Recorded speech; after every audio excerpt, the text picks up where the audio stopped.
আসসালামু আলাইকুম। কী অবস্থা সবার, কেমন আছেন? আশা করি সবাই অনেক ভালো আছেন। আমিও আলহামদুলিল্লাহ ভালো আছি। আমার আয়ান বাবা অনেক জোর সত্যি, তারপরও ওরা হাসি খুশি দুষ্টামি করে। আমার আম্মা আসছে, তাই আজকে আয়ানের বাবার রুটি খেতে মন চাইছে। তাই আমার আম্মা খমির করে দিল। আমি রুটি বেলছিলাম, আর আয়ান পুরো সময় আমাকে বিরক্ত করছিল। একটু করে রুটির খমির খাচ্ছে, আবার রুটিগুলো নষ্ট করে দিতে গেছে। সব রুটি বানানো হয়ে গেছে। আয়ান আবার রুটিগুলো নষ্ট করে দেওয়ার জন্য চলে যাচ্ছে এবং হাত দিয়ে তুলে অনেকগুলো রুটি নষ্ট করে দিচ্ছি।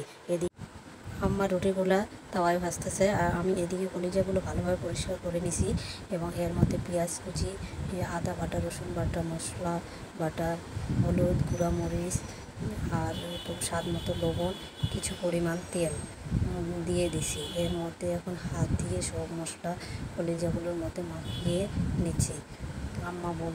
আমার আম্মা বলতো কলিজা এভাবে মাখিয়ে বসাই দিলে অনেক বেশি স্বাদ হয়, পরিমাণ মতো পানি দিতে হবে। এবং আমি চুলায় বসিয়ে দিলাম তরকারির পানি। ফ্রিজের মধ্যে কলিজা রাখলে বেশ কিছুদিন হয়ে গেলে কলিজা থেকে কিছু বাজে দুর্গন্ধ বের হয়, তাই আমি কলিজাগুলো অনেকক্ষণ ধরে বসিয়ে নিলাম। এদিকে চুলার পাওয়ারটা একটু বাড়িয়ে দিলাম। কিছুক্ষণ কষানোর পর আমার কলিজা ভাজা হয়ে গেছে। দেখুন কী সুন্দর কালার চলে আসছে। আজকে এখানেই শেষ করলাম। সবাই ভালো থাকবেন। আল্লাহ হাফেজ। আসসালামু আলাইকুম।